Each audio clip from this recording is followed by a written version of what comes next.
Hello, everybody. February 5th, that was the week. Another week in which we are increasingly preoccupied with the power and rights of elites and the mob, or the so-called mob on the internet, the crowd. Keith's newsletter this week's title is Who is in Charge? Elites and the Mob.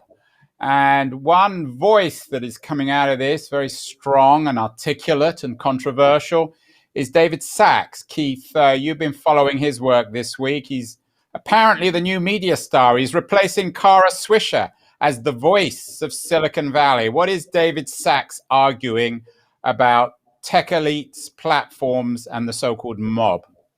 Yeah, it gets real interesting, actually, Andrew. David Sacks' main point is that elites are trying to preserve power in the face of the uprising, the bottoms-up uprising of the people. And he will draw a straight line between the elites canceling Trump on Twitter or Parler in the app stores, all the way through to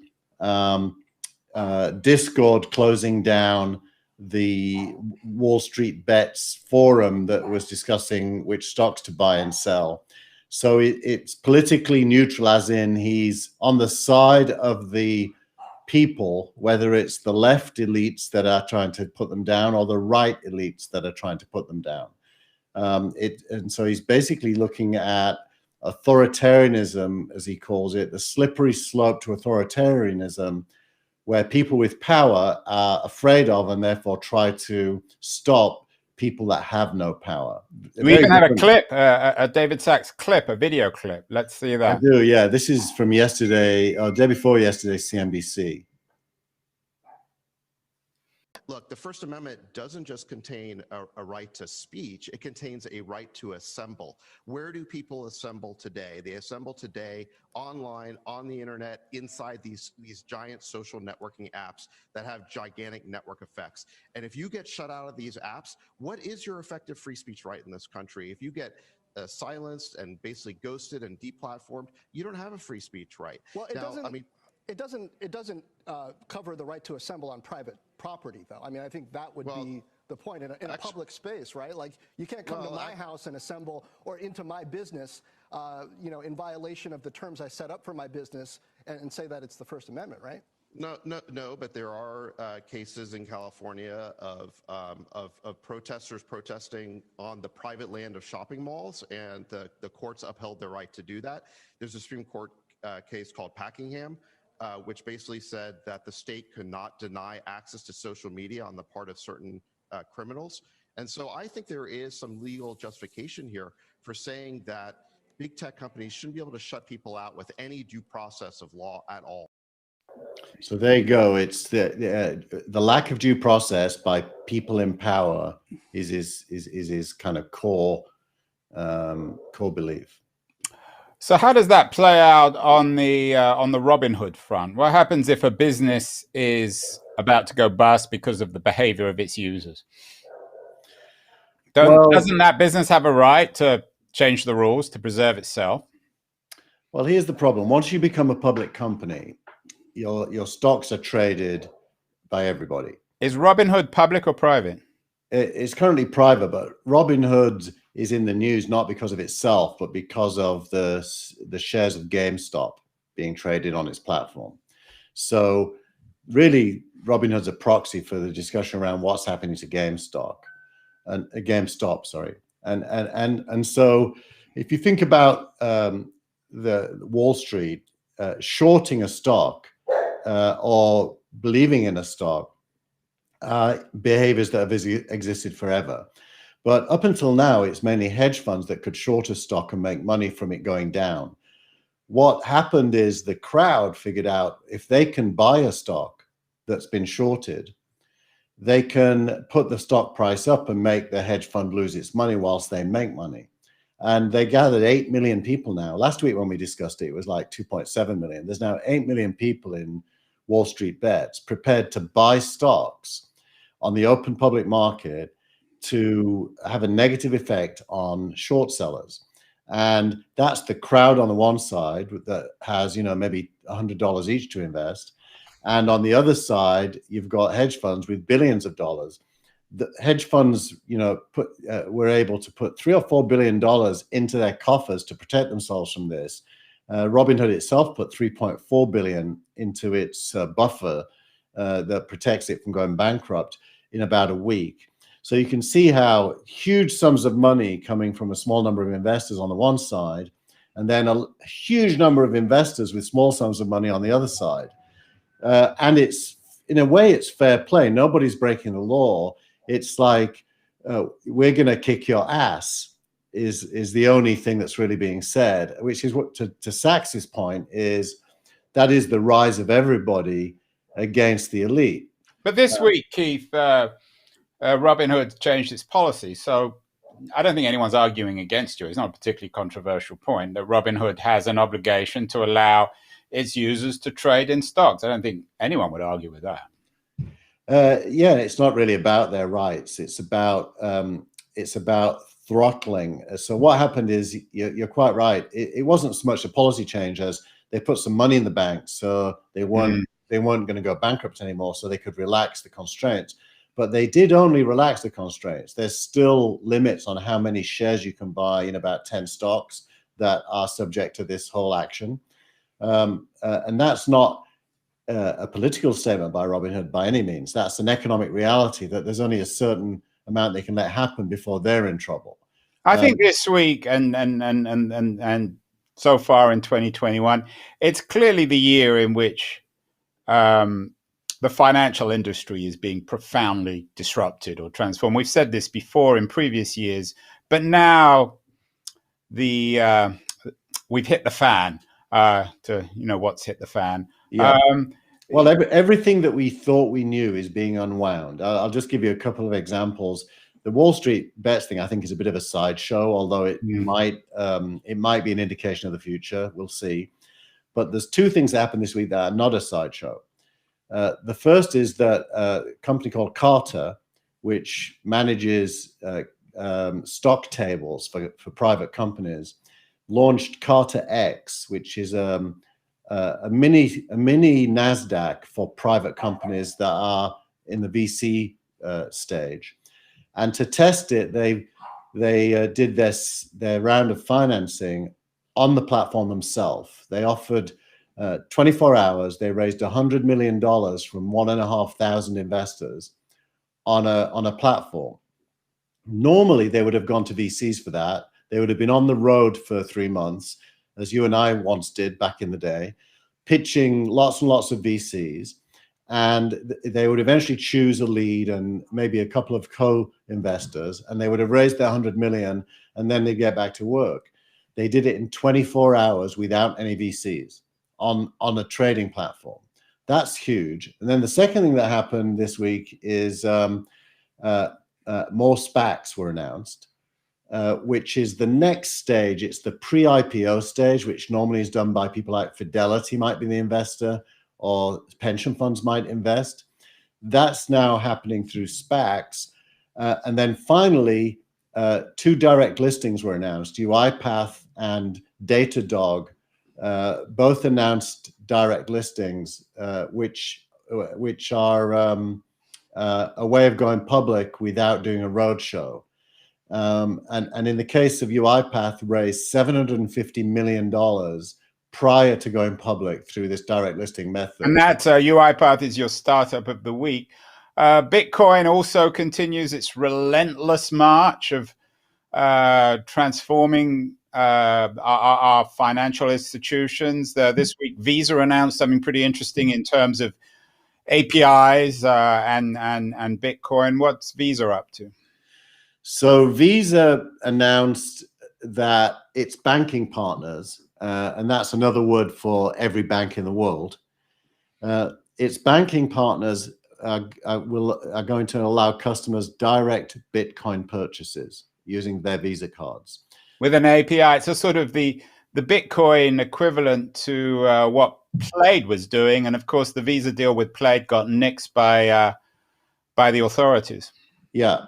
But I think it's a big deal because it's, if you remember, 2 or 3 weeks ago on the show, we talked about the Comptroller General of the US currency announcing that banks could support transactions in Bitcoin and other blockchain currencies.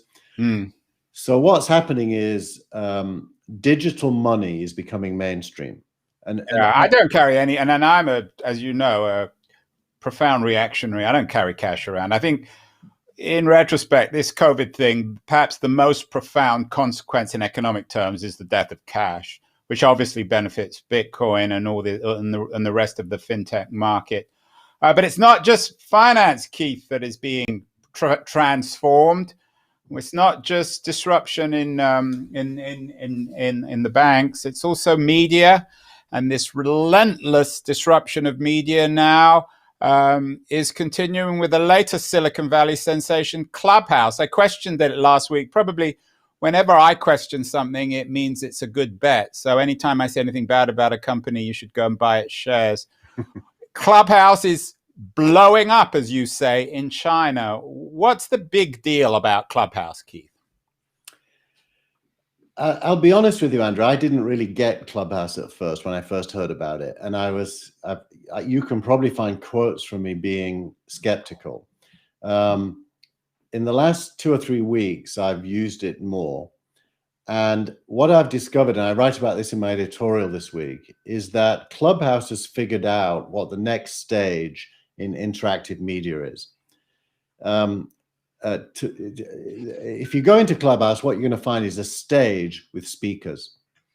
And then you're going to find a secondary group of people who have the right to speak. And then a third group who are, let's call them the audience, but they can... The mob, Keith. The mob. Let's be truthful about them. But they do have rights. Not like on Robinhood. On Clubhouse, the only right they have is to put their hand up, and a moderator will choose whether to take them. And now, why is that significant? Well, the whole history of interactive media, we use the word streaming to describe it. Why do we call it streaming? Because it's going in one direction. It's a stream, like your Netflix movie. Like this, we are streaming to the world. We are streaming. Well, you and I are communicating, but the rest of the world is seeing the stream. And they can't interact with us apart from via chat. So I can put this chat on screen, which has come in from somebody who's got a lot of GameStop stock. So that's the only interaction. They can chat. With Clubhouse, they can talk. Those listening to the stream can talk if given permission.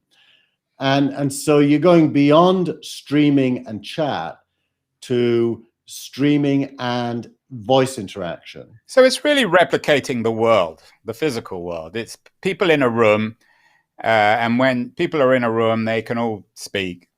If they all speak together, there's chaos. What Clubhouse is doing is taking the so-called internet closer to what we used to call the real world. Is that fair? Correct. And by full disclosure, I work with 2 companies that I mentioned in the editorial this week. One is Millicast. Millicast is kind of the streaming platform for interactivity. It's the next generation streaming after YouTube and things like that, and Twitch. Yeah, Millicast is the next gen, and Around is the second company I mentioned, which I'm also an advisor to, so everyone knows I'm. So we're on Restream at the moment. So the next version of Restream should be Around Stream, or multi-stream, because Restream just restreams your and my conversation. Correct. But what Clubhouse is really multi-stream. But just at the moment, it's just audio. Is that fair? Well, it's more than multi-stream. If we had an audience here, which we do, but if we could if we could see the audience on our control panel here, and we could choose to bring people on screen and then off again, that's close to what Clubhouse is doing with audio. Around can already do that. It's called Around.co, can already do it with video in small windows, so not taking hundreds of bandwidth, but and the future is where, Andrew, you and me can buy a private box at a Manchester United Tottenham game, a digital private box. We can invite 10 friends. We can all talk to each other like we are now whilst watching the game. That you can't do that on Facebook. You cannot do that yet. The watch parties are the beginning of that possibility, just the very beginning. And you can't do it by sort of rigging television and just a real time. In order to do it, I mean, you can do it on. I mean, basically, I do it with Spurs, just with messaging. I've got a group of Spurs friends. We all watch the same football, and we message each other. Why do you need this? No, well, that's exactly what I'm saying. That's what you can do today, just messaging, just like we showed. We put that one on screen. It's already possible to build software that takes that experience and upgrades it to sitting somewhere and talking to each other and whispering in each other's ears, cheering when the goal's scored or booing or whatever. So it's one more coffin in the, it's one more nail in the coffin of traditional media and television companies. It's I'd say it's an upgrade. It's for them to lose this opportunity. I mean, anyone like NBC who has bought the rights to various sports, they should be all over. I listened recently to the NFL commissioner talk about the need to engage the fans in more interactive experiences. This is like the future of making money to them. They just have to embrace it and build it. Well, we know they never do that. Whenever there's an opportunity, they will spurn it. But what I don't understand about Clubhouse, here's my question on Clubhouse. Yeah. And this is, again, probably a bit of a dumb question.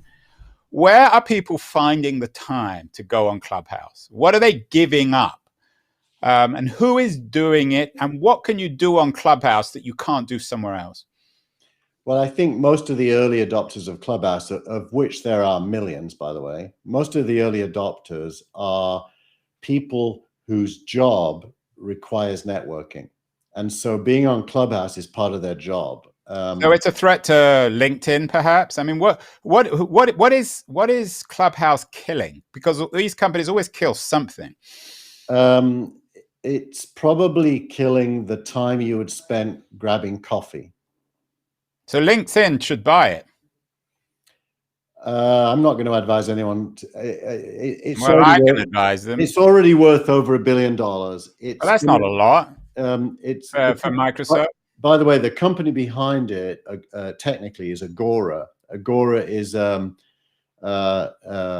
little bit like Millicast. It's another one of these forward-looking platform companies for the future of video and audio. I tell you what they need to do, which I don't want to turn this into a conversation about LinkedIn, but LinkedIn has become, in my view, just an infestation of spam. 95% of the messages I get are from insects trying to sell me their business, which I'm never interested in, just garbage. Yeah. So if Clubhouse can avoid that, and it doesn't become the place that people just spam and try and sell you crap that you don't want, then it has success. I mean, that's what I'm curious about. Is the people on it, is it just spammers and advertisers selling to each other, or is it real people? No, it's actually, the nice thing about Clubhouse is there's no marketing that's explicit marketing anyway at all. It's a little bit like writing a blog. You are kind of marketing yourself, but it's through writing what you think, and people who find you interesting read it and then think better of you. It's more like that. Perfect segue, Keith, to our next section on Substack blogs or next generation blogs. And your argument that you've told me privately that I'm going to go public on, that you think Review is a more effective platform in terms of people opening emails. We talked last week about Twitter acquiring Review and there being some skepticism about whether Review was any good and whether Twitter could use it. But it seems like you're having quite a lot of success with Review. Well, I don't know if you remember, but last week I was a bit down on Review. Yeah, well, that's what I just said there. And nonetheless, I used it. What I did last week, and to all my newsletter followers, I apologize. The millions and millions of followers Keith has. It's not an inconsiderable number, but what I did last week is I sent them both 2 copies of my newsletter, one from Ghost, so you and one from Review. I A/B tested. All right, they're all going to drop you now. You're going to well, weirdly enough, nobody unsubscribed, which tells you that my readers are loyal to the end. So nobody on either Review or Substack. on either. No one on either side unsubscribed. But you said that more people opened on review. Well, two things happened. The first is more people received the email from review than received it from Ghost. And by the way, both Ghost and review were way better than Substack measured by these numbers as well. Secondly, because more were delivered, roughly the same percentage were opened, 30% from each, but 30% of the review delivered was a much bigger number than 30% of the delivered by Ghost. So the numbers tell me review was better by quite a long way. I don't like some of the limits on the features on review, but I'm sure they'll get fixed over time. So what I'm going to do this week is I'm going to repeat the test, but I'm going to do a really bad thing. I'm going to include Substack as well. I'm going to send 3 copies of my newsletter this week using Substack, Review, and Ghost. And I'm going to look at the stats on each, and I'm going to report on them next week. Well, the Substack, I think it's the chief operating officer or the CEO.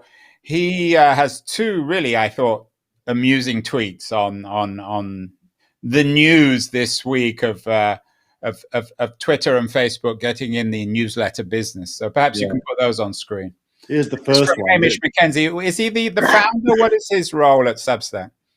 He's one of the co-founders. He's actually a friend of mine. He briefly worked at TechCrunch, and then he worked for Sarah Lacy for quite some time as well. And he's a very smart former journalist, now founder or co-founder of Substack. And this is his reaction to Twitter announcing they acquired Review. General Motors announces the Bolt, meaning not a shock and not news. Too little, too late, in other words. The horse Correct. is out the barn. And then his second one, which was about Facebook being rumored to be in the newsletter product design. This is even a better tweet. Exxon announces solar energy project. Yeah. Well, I don't think anyone likes Facebook. So the fact that Facebook, whatever Facebook does, is going to get a lot of criticism.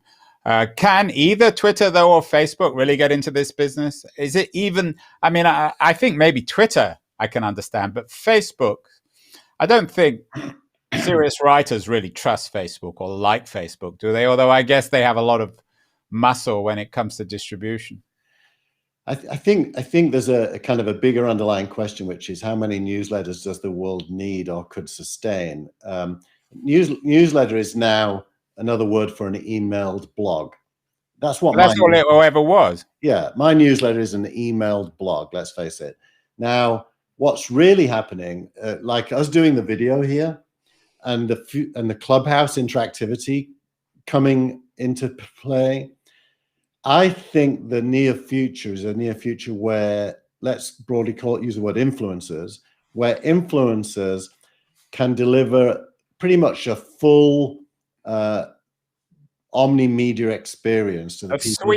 A suite of products. Yeah. That includes... So in a couple of years, if David Sacks continues his meteoric rise as the darling of talk show television, what should we expect from somebody like Sacks? Well, Sacks is going to do anything possible to drive the decentralization of authority to the edge of the network. No, but the point about Sacks is he's a wealthy guy anyway. What about someone who still makes their money from the creation of content, a Scott Galloway, for example? I saw that Scott Galloway now is writing for Medium. He's one of the shining stars of this next generation of highly articulate writers. I mean, What is it going to mean to them? Well, the big question is, what's his business model going to be? And I don't think there's a good answer yet to what the business model is. Well, the business model on Substack is people pay $5 a month, and it's making some people a lot of money. I mean, Cox Richardson, the Letter from America, does very well. Persuasion's doing very well. So there are people paying for this stuff. Yeah, actually, the article that Hamish wrote disclosed some of the numbers.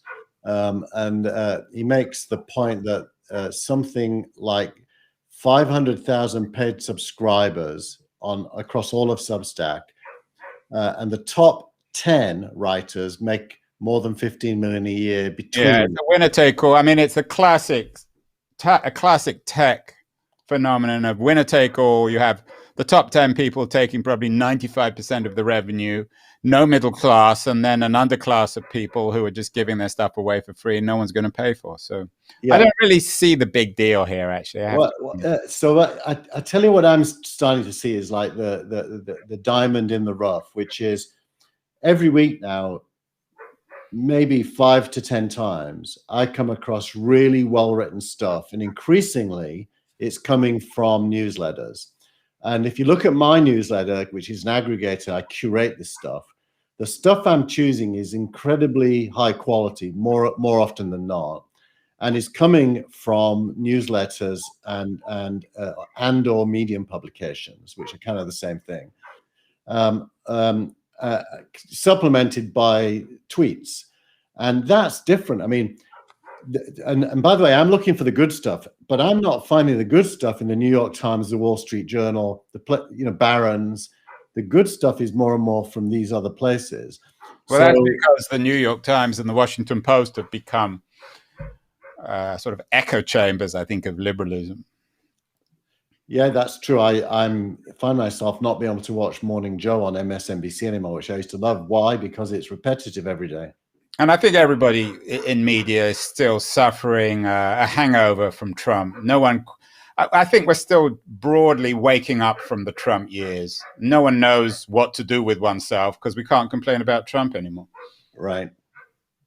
Well, that was the week of February the 5th, a week in which fintech continues to control the world, in which the digital mob and the digital elites continue their fight, and where mainstream media continues to be undermined. I hope there'll be more of the same next week, February 12th. I will see you, Keith, and our loyal audience. And I will look forward to talking to you then. As always. Bye, Andrew.